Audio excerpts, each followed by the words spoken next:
So I want to just thank everybody for coming and for settling in. You know why you're here, or you wouldn't be here. It's unlikely that you stumbled into this room by accident. I'm Jo Tyler, and I'm the chief curator at the conference, although you might not recognize me without my hat.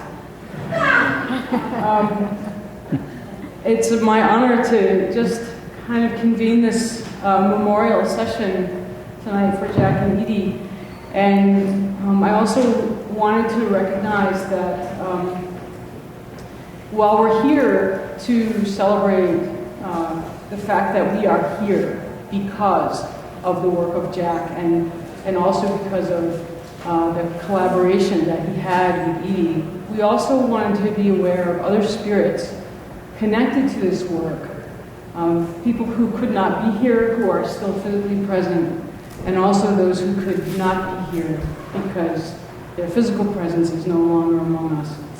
We're standing on the shoulders of giants. We want to recognize the whole community at the same time that we're recognizing two very special people who provided a foundation for the work that we're all engaged in.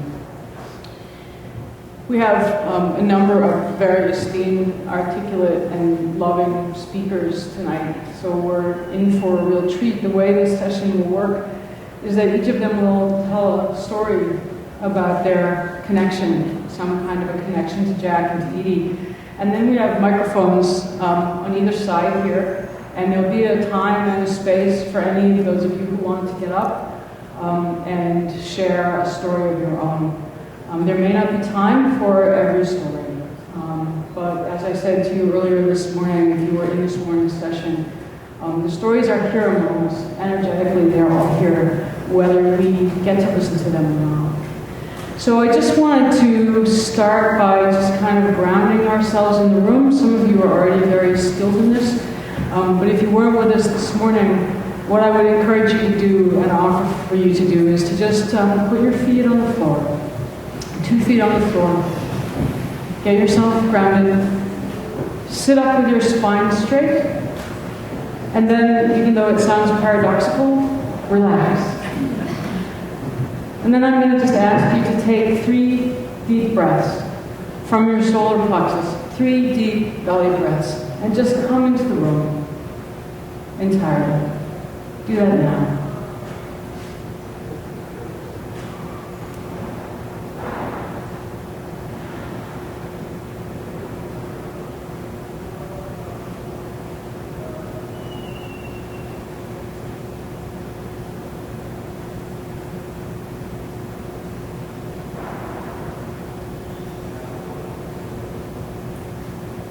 Excellent. And so with that, I'm going to turn it over to Victoria Marsick. I think she's going to be our first storyteller of the evening.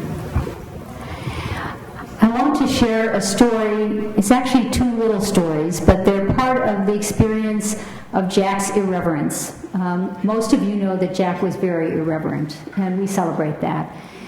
And these stories come out of his coming to Thailand as a consultant for a group called World Education. I was a field representative at the time for World Education, so I had many opportunities to work with Jack in Thailand, in Malaysia, Philippines, Indonesia. And this story had to do with some of his irreverence in 2 ways. And the first was that he was very interested in different cultures. He was very open to different cultures and very exploratory with them. So one of the things we would always do when he was in town would be to go someplace, a local market or whatever. And some of you who might know Bangkok, Thailand, know that there's a very special Sunday market where everybody convenes and you can buy everything from Buddhas to furniture to clothes to food, whatever you might buy. So we were spending a very lovely afternoon at the Sunday market, and we came upon some kinds of food that we don't normally eat here, which had to do with some dried insects of various sorts. And I sort of went, ew, which was something that Jack and Edie sometimes said. And he said, well, let's buy some. So he buys 3 or 4 bags of these wonderful delicacies. And then he proceeds back to the President Hotel, which was one of the very nice hotels where he was staying in Bangkok. And we go to the coffee shop, and he asks the waitress, he said, you have these yogurt parfaits. He said, "Can I have a yogurt parfait, and I'd like to have a bottle of Singha beer." So he sits down and he proceeds to take much of what is in the parfait glass out and then to layer it with these various insects. And then when he finishes all of that, he pours the Singha beer over the top. You can imagine what those people in Thailand were thinking or not thinking, trying to sort of wonder, what is this Farang trying to do? He was very much an ethnomethodologist before ethnomethodology became highly popular. And the second one was the extension, in a way, in some of his work in Thailand. We did a big workshop on evaluation of non-formal education in Thailand, and we were up in Chiang Mai in the north. And we had two groups of people working on these evaluation approaches. And we had interviews with people and different kinds of things that we could look at, etc. And so our group, I was assigned to the group Jack was in, and Jack had just discovered grounded theory. And so he was very much enamored of grounded theory, and he thought this was the way to go. And so our group did grounded theory. Well, in grounded theory, you read a lot of things and put things together, and you let the ideas emerge from the data. The other group used Bloom's taxonomy of educational objectives. Two groups more different you could not imagine, or maybe you can. So halfway through the workshop, we convened to share what we were doing, and the people who looked at what we were doing thought, what are they doing? Because we certainly didn't look very coherent, but the Bloom's taxonomy people looked very coherent. But by the end of the week, we had really come up with an approach that was really quite a very well-received approach. But it was his irreverence in both his life and in his work that kept pushing at boundaries, and I'd like to celebrate and remember that tonight. I'd like to next introduce Dennis Chambers. Hello, everyone. My experience with Jack, some of you might know me. I work here as a public safety officer as well as a graduate of the program. So oftentimes I'm in different roles. I've had the fortune on many occasions to encounter Jack as he came here for an Aegis cohort meeting of some sort, and I would find my way in that meeting. Oftentimes, what I was really, I guess, impacted by his presence is the fact that he was always willing to engage and speak. And I would always be fascinated about his challenges around his own theory. But most importantly, what impressed me about him was his willingness to kind of engage and have conversation, oftentimes off the cuff. You know, he would engage and actually really delve deeply into his theory and a willingness to explore the possibilities, whether the strengths or the weaknesses of his theory. And I was very much impressed by that and very much encouraged by that, because that spirit of kind of exploration wasn't something that I oftentimes experience here at the college. So his work and his embodiment of his work was something most important for me, because in my field I do a lot of martial arts work. So affect is a big part of what I do, and just his embodiment of what he practiced and what he preached was important.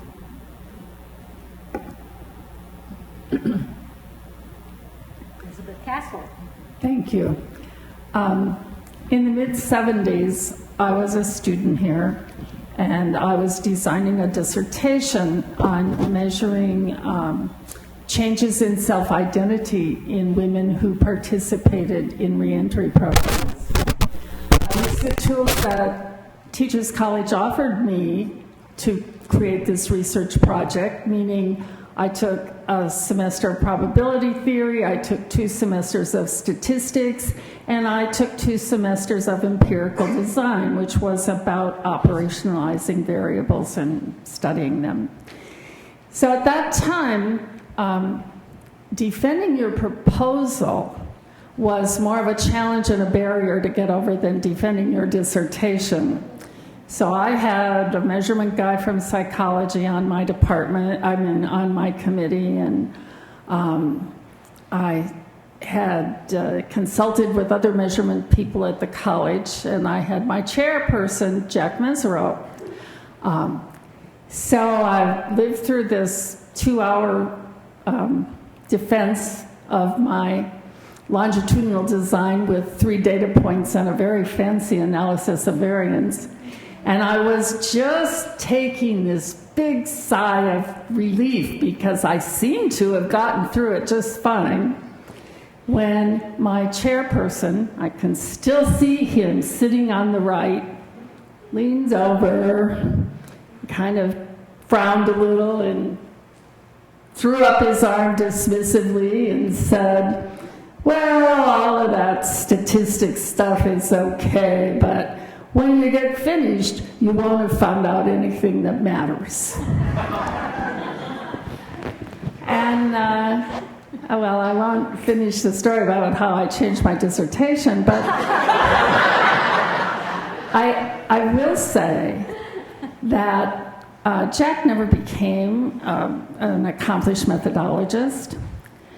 He was probably more interested in developing his theory of the transformative dimensions of adult learning. But he knew from a very early time, before it was fashionable to know, that finding out what mattered in the field of learning and education depended on getting a phenomenological understanding of people's lived experience.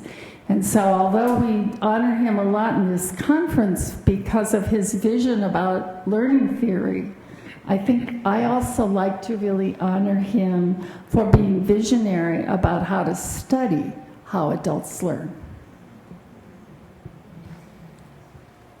Alexis Kokos.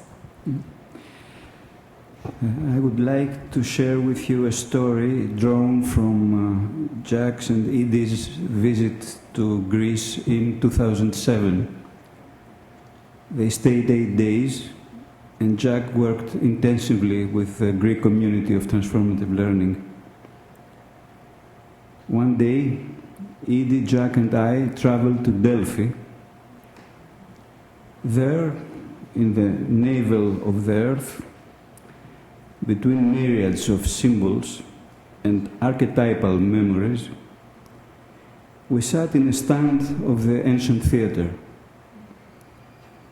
Jack confessed that he did not know much about ancient Greek drama, and he asked me to narrate some stories.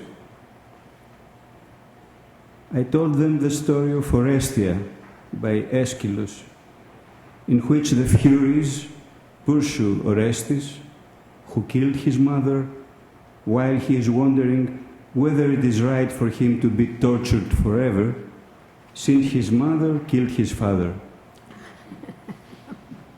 Goddess Athena intervenes and declares that it should not be gods that will give the solution, but the people of Athens, who will judge Orestes fairly based on testimony and evidence.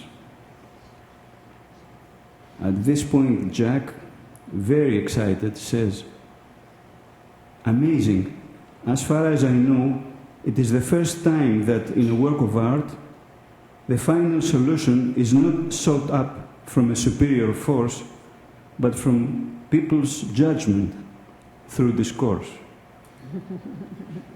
And then, turning to his wife, "Edie, where in New York is this seminar on ancient tragedy we have been told about taking place? I want to register." He was 84.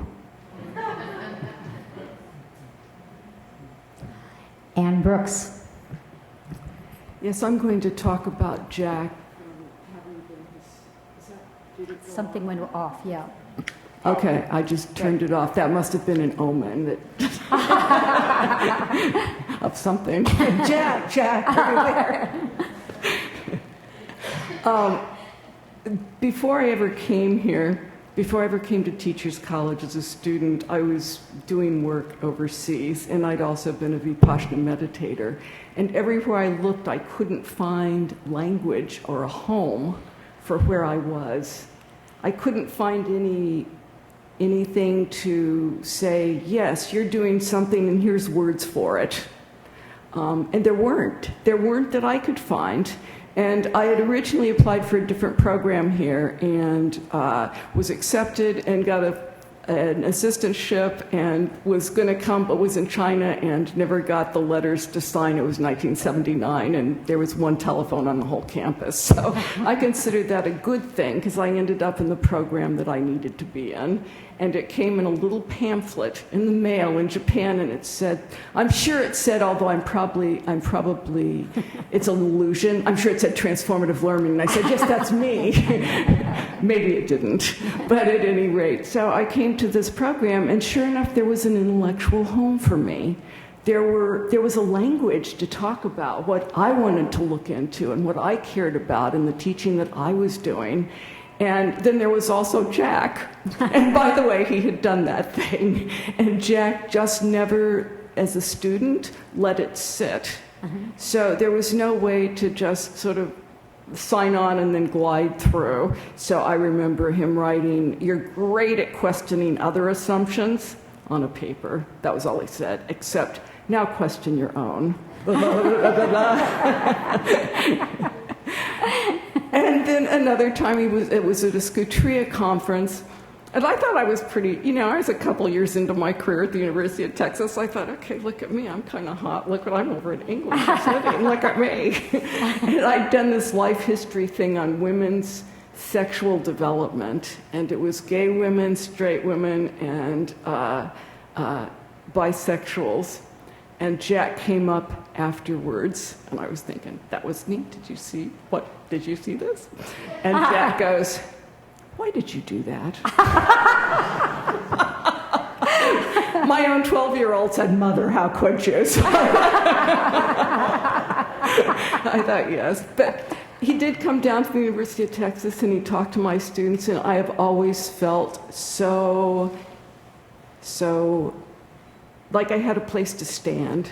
I had a place to stand in this field that went beyond adult ed and went to other fields. And when other people drew on it, I could tell them, well, okay, have you read this? Do you know where this came from? Oh, this. And he cited everywhere in all sorts of fields. And I'm grateful, really grateful for him. Because I don't know if I would have found another home until now, when now there's people writing on it. And Jack made a home back then. And I thank him for that. Thank you. Ruud. Yes. I know Jack for more than 25 years. I'm from the Netherlands, and Jack established something like the International League for Social Commitment in Adult Education. Yes. So that was our first contact. I was the organizer of the third conference of ILSCE. But I never met him in person. He was sitting here in New York, and there were the beginnings of email and a lot of problems. I met him for the first time in 1991, and it was a marvelous place, Brighton, UK. You know Brighton, all these old beach hotels. And Peter Jarvis was organizing a seminar, and probably we were there because it's very cheap. I mean, the rain is coming to the roof almost. And Peter organized a symposium where the adult education is still a social movement or a professional field. And Pete probably expected that we would say, oh, adult education is a social movement. But 1991, that is just after Jack changes his theory on transformation. Till that time it was a professional, it was a political thing. Social movements change the way you think about the world. His biggest examples were women movement, and the women movement helps women to look in a different way to the world. And the other one was Black Awareness Movement, changing your perspective on race. But Jack came up with this new theory. I mean, I broadened it up a little bit. He said, I thought transformation can happen in all sort of subjects. So he came up with this definition: learning that transforms problematic frames of reference to make them more inclusive. I mean, the confusion was complete. I mean, we were sitting there, and I was going to defend my theory on risk society, but I mean, Brighton, there were sitting the students from the University of Surrey and his colleagues, and you're sort of, oh, a traitor. I mean, he gives up his political ideas. You know, there has been discussion with Australian people. So they're sort of, well, we lost someone in the movement. Well, you know, all of a sudden, I mean, after some years, they've got all this neo-Marxist, and I mean, Jack's more broader theory become very prominent. Still, we were talking a lot about Habermas at that place. You know, Europeans love Habermas, this sort of grandfather, very wise old man. And still, well, till today, I'm writing about Habermas, and he was agreeing that is a way to, I mean, to have a sort of radical discussion about not only cognitive things, but norms, values, emotions. But we were both inclusive thinkers. I mean, so we understood each other, but then our public became furious, I mean, about us. There could have been disaster, but Edie was also there. And we were invited for the dinner, and Edie, Jack and I were placed in front with some official British people. And I remember Edie, Edie had wore a long black dress and had very short hair. About the second sentence she said was, "I'm an extensionist." Oh. And I remember that we talked about de Beauvoir and Camus, and I understand then the tension between Edie and Jack. Nevertheless, I mean, after that, I became, in spring term, an adjunct professor. Very soon I took him to Amsterdam, to my students in Amsterdam, and I forgot the photo. I mean, we went to the national park, the Hoge Veluwe, and I have nice photographs of Jack biking, a white bike, through the park. And at some point he was very tired, because he was 20 years older than me. I mean. So I'd like to show the photo. Maybe I can bring it later for the memorial here at Teaching College. That would be wonderful. That would be wonderful, Ruud. I can tell a lot bit more, but I won't do that.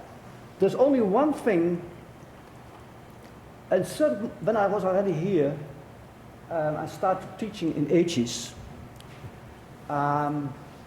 We talked about that if education is social movement, you can follow Lindemann. Lindemann says education is social movement because it's a movement for informal learning. And I said to Jack, well, that's not progressive. I mean, the stupid universities we have are only 200 years old. Before that, I mean, it was a university very small, talking about, for instance, the Humboldt University in Berlin, where Humboldt had research projects and then invited students in the research project. So I said, you are going back to what was real education. You even go back to the time that philosophy was a way of life and that people did philosophy in their garden, Epicurus, or in the Stoa, or at the Agora, the market, or Socrates was hired very often for dinners. I mean, so if we should make a research program, a project to research something, and then invite doctoral students to join in that. And he said, well, that's maybe right, but I'm not retired, I'm not going to do that anymore. I'm sick of it now. But, I still think that is a real university. Have a research project, work with your students, write dissertations, because university, in fact, is about research, not about teaching. That's what I want to say. Thank you. John Dirks. Thank you. So I would like to put my comments in the frame of discovering a long-lost uncle. That's what it sort of feels like by coming to know Jack. And it's hard to tell my story about Jack without putting it in the larger frame, the developmental frame. So I'll go back to 4 BC when this all started. It might take a while, but... So during the 1980s, I was a graduate student working under Bob Boyd at the University of Wisconsin-Madison, and we were working with the Lab for the Study of Group Dynamics and looking at the kinds of things that go on in small groups from a psychodynamic perspective, and really beginning to hone in on the struggles that groups were having. And beginning to name some changes that were occurring in the context of those groups. And at the same time, we became increasingly aware of the emergence of Jack's work, particularly around the idea of perspective transformation. And we began, I can remember having extensive conversations with Bob and my colleagues, fellow students, around the similarities and differences that Jack's theory was espousing versus the kinds of work that we were working on at the University of Wisconsin. In the late 1980s, or perhaps it was 1990, I'm not quite sure, but I got this letter from Josie Bass asking me if I would be willing to review a book. And that book was the title of that book was The Transformative Dimensions of Adult Learning. And I was, I can remember, there's few things in my life that I can remember have stark images of, and this was one of them. I'm sitting in my mother-in-law's house on the second story of her house over Christmas break, working on my review of Jack's book. And I was absolutely impressed and astounded by the breadth of this man's scholarship, the degree in which he could bring into and to take into account a variety of different theories, differing theories, and integrate them into a way of helping us understand this phenomenon that he was referring to as perspective transformation at the time. I was also incredibly impressed with his apparently insightfulness at deciphering the anonymous reviewers of his book when he acknowledged us by name. When the book was ultimately published, I was quite impressed with that capacity and never understood how that happened. Over the years, I got to know Jack better. We had this wonderful debate in 2007. I have no idea whose brainchild that was, but it was a wonderful opportunity for the two of us, along with Patricia Cranton, to sort of share our emerging perspectives and to sort of see the ways in which our thinking was both similar to and different from one another. And he was incredibly gracious in terms of a participant in that so-called debate. It was more of a conversation and a dialogue really than a debate. And out of that came my deep appreciation for his capacity to sort of understand and empathize with other points of view, but at the same time be quite committed and confirmed with his own perspective. That was a wonderful experience, and that I think was will be one of the lasting, potent memories that I have of my experiences with Jack, except for one other one, and that is what I would call our last walk together. I don't remember the year. This was, maybe you remember this, Victoria. A bunch of us were here in New York in participating in the planning of the International Conference for Athens. And Jack and Edie in 2010, that was that. But we were also part of a symposium that was sponsored by New York University under Bridget O'Connor's guidance. And I can just remember, I don't remember where we were walking to or where we were walking from, but it was just an incredibly wonderful experience of walking side by side with this man and just sort of listening to him talk and being absolutely incredibly impressed with his capacity at the age that he was at that time. And so that was just a wonderful experience that I had of both he and Edie during that. It was just a sort of one of those close moments that I will cherish for the rest of my life. So in closing, my image that I take away with Jack, aside from the fact that he was an incredible scholar and contributed a great deal to the literature on adult learning, but the image that I will carry with me always was this gentle, humble, questioning man dressed in black. Yes, thank you. We would love to have people who would love to share other stories with us all, and so we have 2 microphones, one in either aisle, and we would invite you to come, please, and to share some of the memories that you have of Jack. This is sort of like a story circle, as Joe posed it this morning. So, Andreas? First of all, it's a pleasure to be here. I was probably one of the last people to have a conversation with Jack. The picture up there was taken at the Lenox Hill Senior Center on 70th and First Avenue. And there are two things that stand out in my mind. Number one, seeing him, as the gentleman said, the last walk, I'd like to know that I had the last conversation with him. But during the defense of my dissertation, which was around April 23rd, 1986, I'm dating myself, I decided to do something on career development, because at the time I was director of training in the Office of Continuing Education at Manhattan Community College, and I combined two areas, the psychology of career development and adult learning and education. And it was the development of a program that I had implemented of people who worked in import-export, and the title is Transportation. So when Jack read the title, Career Development of Entry-Level Employees in the Transportation Industry, he said, "You mean you're developing a career program for bus drivers?" I cracked up. That broke the ice. Thank you. Thank you, Andreas.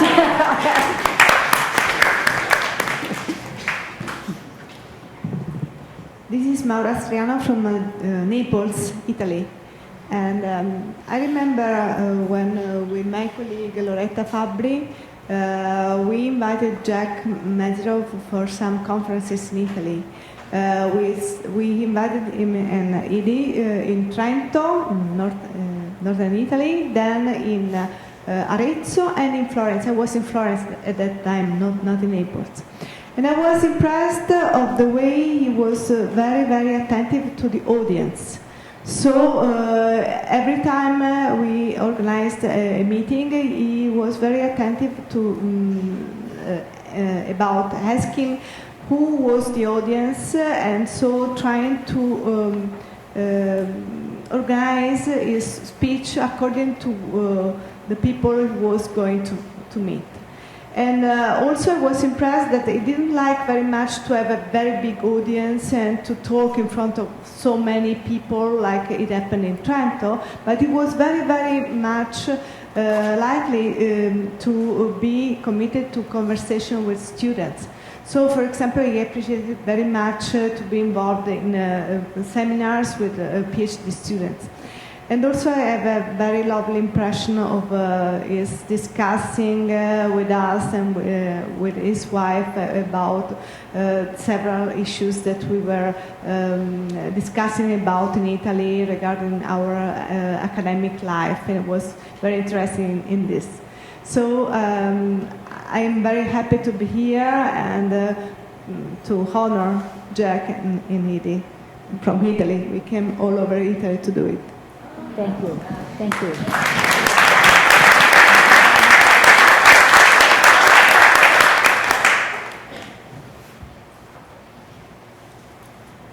There are microphones on both sides of the room, so people can come from either side to share some thoughts and memories.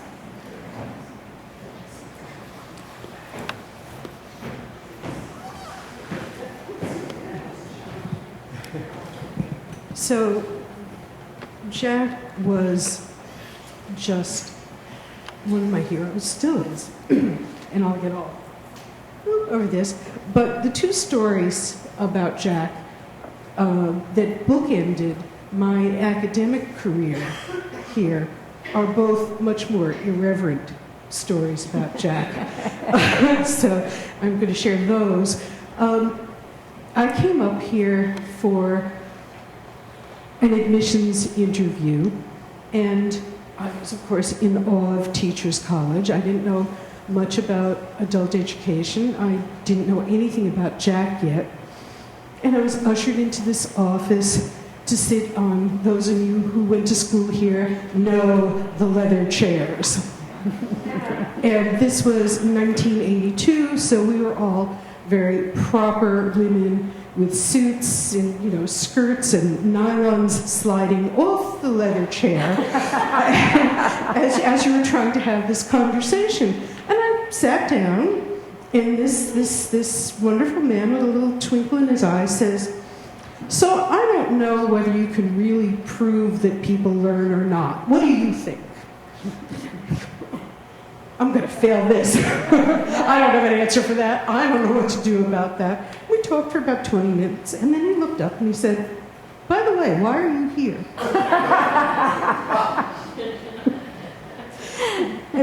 him. And Victoria told me yesterday, I didn't know this until then, that what he did to me next, he apparently did to most students. He said, "You don't want to go to school here." And I had to spend 20 minutes talking him into me really wanting to go to school here, because by that time I was in love with Jack and I had to study with this man. I knew I had to study with this man. This is 1982. Fast forward to 1985. Jack was my advisor, and then he was my dissertation sponsor. I walked in for a meeting with Jack, and he said, "Oh, by the way, I don't think I told you, but I'm going to do a 1.5-year project in Pakistan. And I'm leaving in a month. I'll come back for graduation, and then I'll be gone for 1.5 years. Oh. I went home. Luckily, I had all my data. I basically called him dead for my job and wrote for a month straight. Jack has his bag in his hand and is leaving for the airport, and I rush in and thrust this document at him. And he looks at me and he says, "Oh, damn, I guess I'm going to have to read this on the plane." Go ahead and schedule your defense.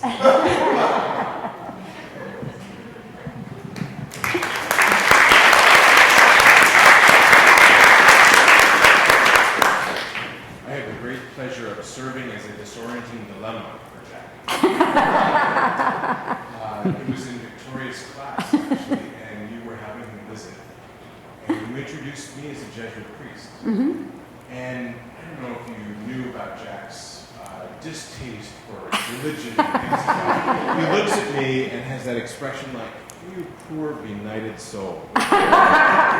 And I caught that. It was pretty unambiguous. And so I asked him, what were his assumptions about this? And you could imagine it was the usual patriarchal, overly personalized kind of shtick, a little bit of superstition thrown in there. And then I said, "Jack, I don't believe in the God you don't believe in either."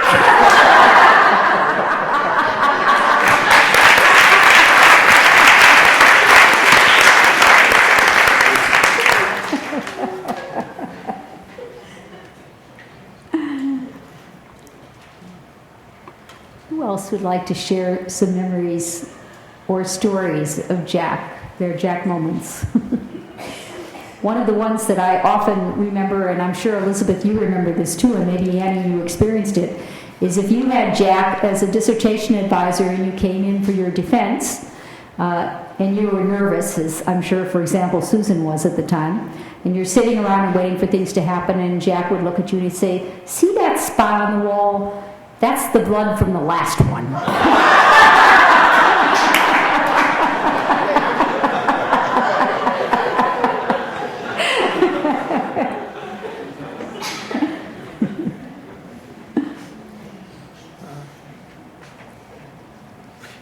Other stories, please. So I was in Aegis after Jack had retired, but Victoria brought him in for several seminars, and we had several conversations. And so when I started in Aegis, I was still working in business. I was an executive, and I was doing the things executives do, flying around in business class and eating in fancy restaurants. All the things that Jack really hated about business people. And I came to Aegis thinking I could do something good in business, like some kind of night, I was going to save the day for the workers or something. And so Jack and I had several conversations over some period of time about this, and he was always saying, I don't know why you're doing it. Why you persist, he said. Every time I come here, you're still doing it. And so one day I brought the purple book, the one that you helped with. I had it with me, and I said, "Hey, Jack, we've been having these conversations, and I keep reading your stuff, and every time I read it, I understand it a little more. And I wondered if you could sign my book for me." And he said, yeah, sure, I'll sign the book. So he took the book and he signed it and he shut it. And he handed it to me. And I thought, what's the right etiquette here? Like, do you open the book while he's still standing there and read what he wrote? And I thought, yeah, that's what you do. So I opened the book and he wrote, good luck with those corporate types.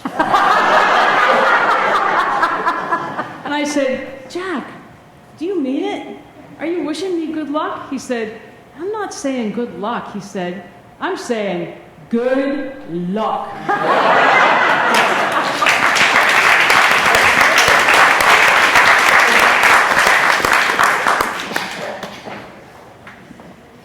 Jeannie, we have to give Jeannie a little bit of time. She's had a few foot problems lately.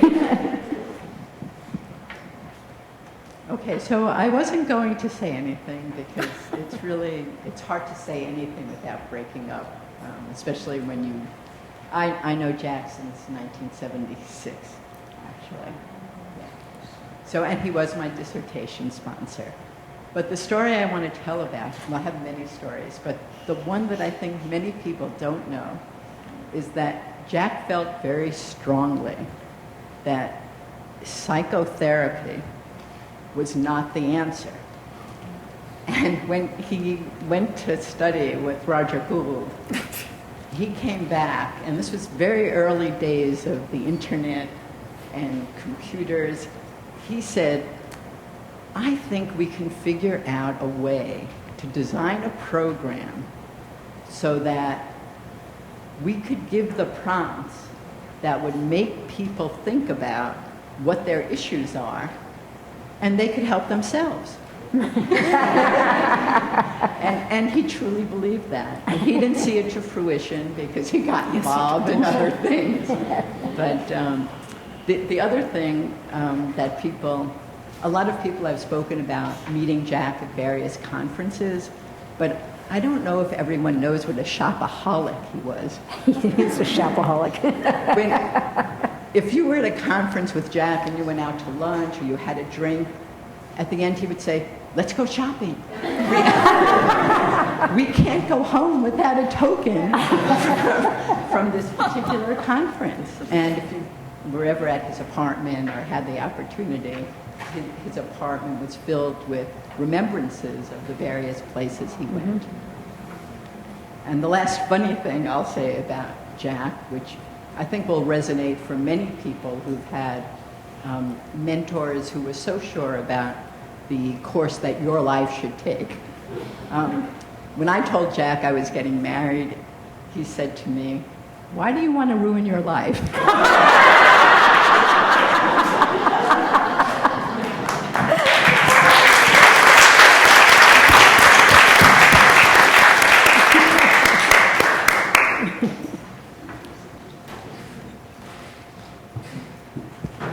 So my name is Jolene Lane, and I am a member of Aegis 24, which is the current cohort. So I understand that Aegis 24 is the first cohort not to have the privilege of meeting and having conversation with Jack Mezirow. So I just felt like I wanted to say something today because many of my colleagues in the cohort and I have mentioned how we lament over not having had that privilege. And so I wanted to pay respect to the legacy he has left. And I want to thank everyone on the panel, people in this room and audience who I laughingly said to Victoria, this is the Aegis syllabus in this room. So I want to thank all of you for carrying forward the incredible intellectual legacy. I want to thank those of us who are sort of where I am now, who someday hopefully will also carry that forward to future Aegis cohorts.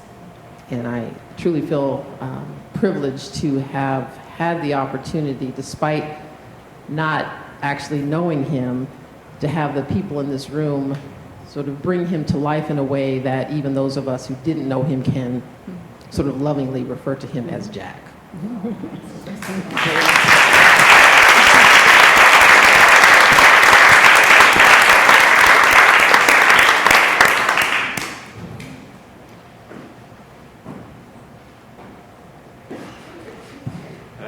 Ted Fleming from Ireland.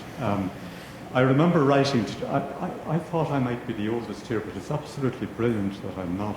There are people whose memories go way back. Or else they were very young students. That's probably the truth. I wrote to Jack in 1977. Not because Jack was famous, really, but because I was desperate to find some place where I could study adult education. And he wrote back to me, he says, "Why do you want to come here?" And I told him, and I gave him some reasons, and he simply wrote back to me on a page in writing and said, "Come over." And it was that ability just to lift people and encourage them and support them. And even though I'm telling one particular story, that story hasn't changed over all those years. And in every meeting, and I remember Jack coming to Ireland, and he met a group of my graduate students. Now one of them is coming here to the conference, which is a real pleasure as well.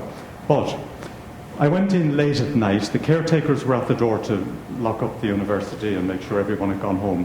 And I was saying to Jack, you know, it's nearly time to go. It's not, he said.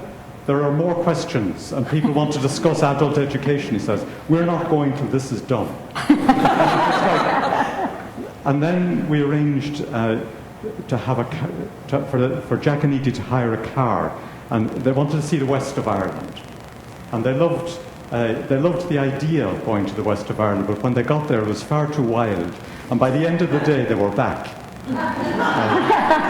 But what they did love was, they loved Greece. They talked a lot about Greece and how important that was. And when tonight, and I'm here with my wife and daughter, and it's an accident that they're here for this sad occasion.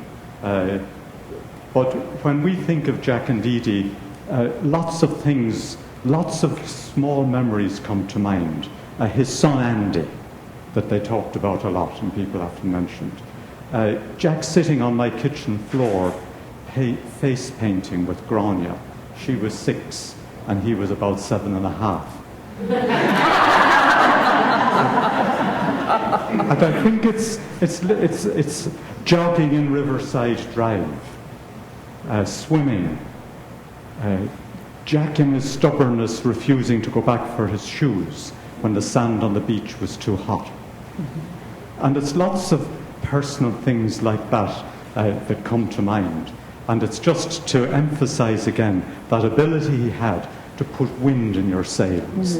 If you had a sail at all, Jack provided some plenty wind for it. Thanks. Thank you.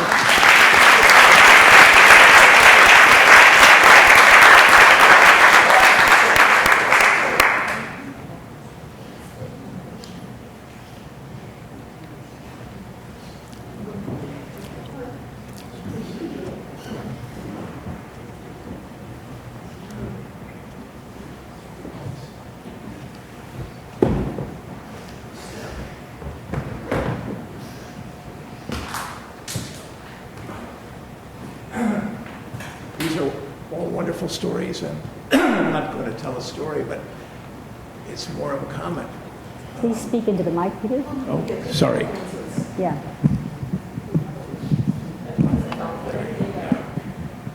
Is it on? Yes. Okay, great. It's more of a comment than a story. As you all know, I'm Victoria's husband, and I'm no academic, and I spent a lot of my life in medical studies.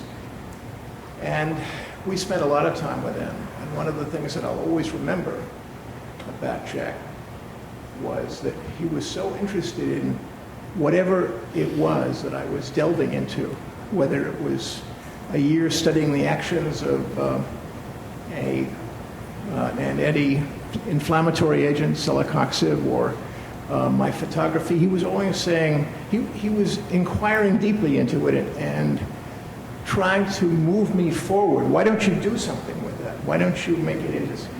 And I once heard a comment that was proposed as a definition of maturity, but I think it's so much more. Maturity is the ability to sponsor growth in others. And that was Jack.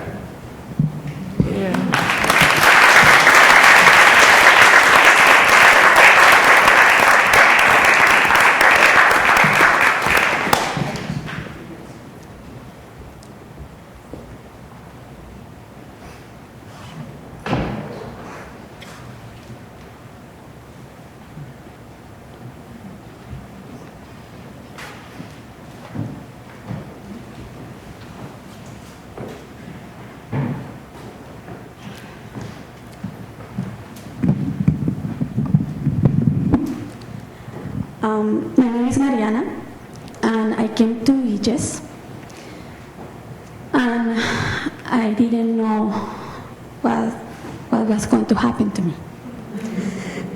And basically, when we had the opportunity to have Jack with us, I told him what he has done and how profound change happened to me. And I mean, because all his studies were done with women that were not Latino, right? Then I was biased. But at the end, I understood that it really doesn't matter your color. We are humans, and we develop through these techniques if we are willing to go through them. You know? And as I was talking with him and his wife, he was so humble and inclusive and encouraging. And he understood what it meant. You know, because I had a very hard time at my process at Aegis. But he knew. And I continued with my work. And I remember that assurance, you know? And I was not going to say anything, but okay, here I am and saying it. Thank you. Thank you.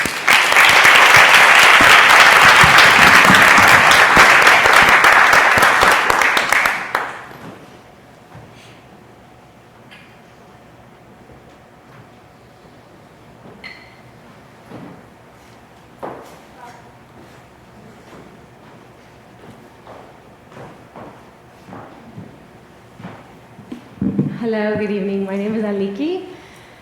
I had spent maybe 12 years working in the field of kind of developing conditions for women to kind of explore their place in space and in marginal countries. At the time, I was in Singapore and the Middle East and Southeast Asia generally. And, I sort of was shooting from the hip. Many of you kind of know me, and that's not a surprise. So I had a master's degree, I was well educated, etc. And I was turning 30 years old, and I decided that what I really needed to do was, I was 30 years old, I was divorced, and I said, so I was 30 years old, in my culture it means I'm over, I should die soon, because I had another child and I was divorced. And so I decided to go to a retreat in Nepal, and I went to a monastery, and I said, I've been I've kind of gone through this learning experience of what does it be to be, sort of a traditional woman wanting to be modern, and that was a thing for me. And I really wanted to create conditions for, deep learning for other women.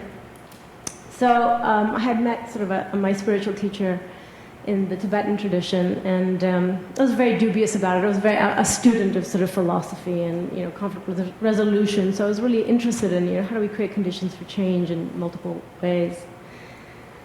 So anyway, I find myself in Nepal, and I'm turning 30 in Nepal in a monastery in a silent retreat for 30 days, and I have one gray hair, and it was a disaster. And I go to the library in Nepal. I'm actually in Bodhana. Okay, so I'm outside of Kathmandu.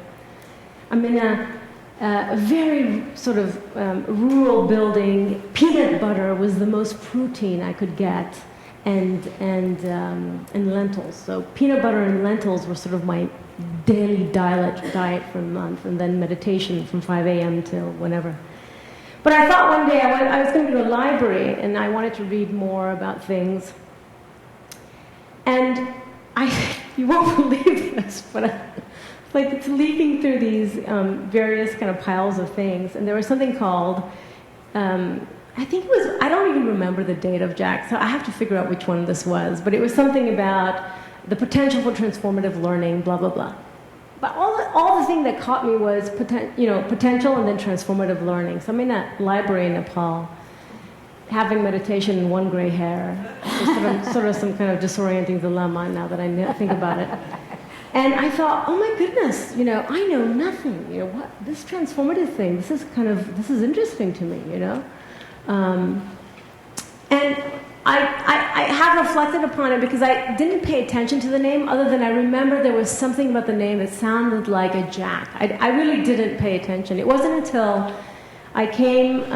So I was in Nepal. I was 30 years old, and I decided that, after I read whatever it was that I read, that I had to extend my education. I had to continue it. That shooting from the hip and trying to pretend like I knew what to do to create conditions for learning was not enough to really sustain learning.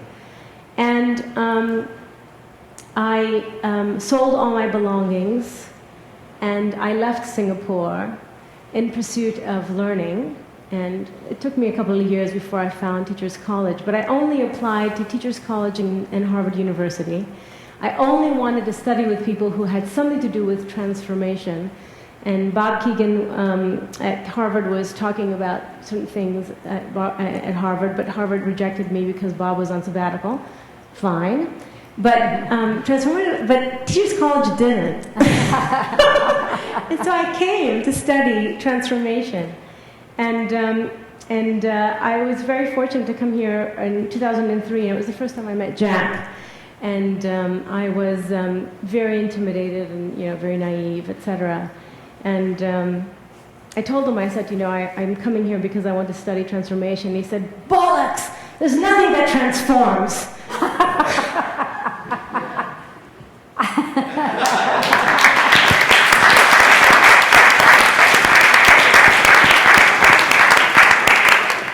I think that's a pretty good closing comment, actually. We are going to invite you all to down the hall in Everett Lounge. Our college has been very generous in providing a lovely reception for all of us, and so that we can mingle with one another and remember Jack. They were always, Jack and Edie, both of them, their home was a center of hospitality. And as Stephen said, Brookfield, who couldn't be with us at this point, he said, gee, how could remember that when Stephen got married to Kim, there was a reception for Stephen and Kim at his home. And Jack was like that. I think Lyle, when you got tenure, we had a lovely reception at his home. So enjoying some food, some drink, and some lovely conversation would be a way of smiling with Jack and Edie. And I'm sure they're here with us in some way. And so thank you all for coming and sharing and keeping Jack and Edie alive in our memories. Thank you.